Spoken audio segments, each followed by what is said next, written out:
ଆପଣ ସାଇଲେନ୍ସ ରୁହନ୍ତୁ। भाई आपन परिचय प्रदान करूँ। आज्ञा नमस्कार, देश सेवा फाउंडेशन संपादक अक्षय कुमार मल्लिक।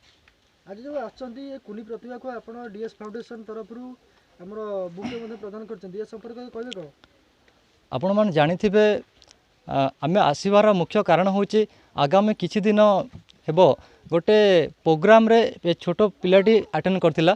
से प्रोग्राम को मु जाइथिली आ ता प्रोग्राम रो जो विजुअल किछि करी आमे आम देश सेवा फाउंडेशन रो चैनल रे अपलोड देइथिलु। आज सारा ओडिशावासी ताकू देखिथिले आ से परफॉर्मेंस को एते भल पाया देइथिले जे बहुत कम दिन भितर पिलाटी को माने 1000 एभव जनसाधारण देखिचंती। जा फल आमे डिसीजन नेथिलु से पिलाटी आगामी दिन में केमिति बणमल्ली होई झड़ी न पड़ू, सी आमर भारत सारा ताकू भल पाइबा एमती आसू से आमे आसी आम कर्मी मान सहित ये पहुँचलु।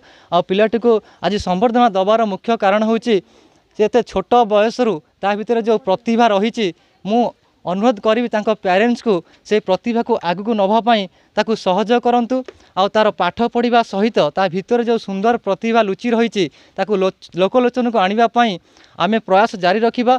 आ मु एतिकी शेष में कहबी जे ये जो पिलाटी से ता भितर एभलिया चिंताधारा रही कथार अच्छे गोटे समुद्र जहाँ ताकू भी मु तुलना करि पारुनी। आज्ञा एति कहबी आम भारत वर्ष रे जेते समाजसेवी संगठन माने अछंती से माने पिलाटी पाखक आगे आसतु ताकू उत्साहित करंतु से आगू बढ़िया पाई।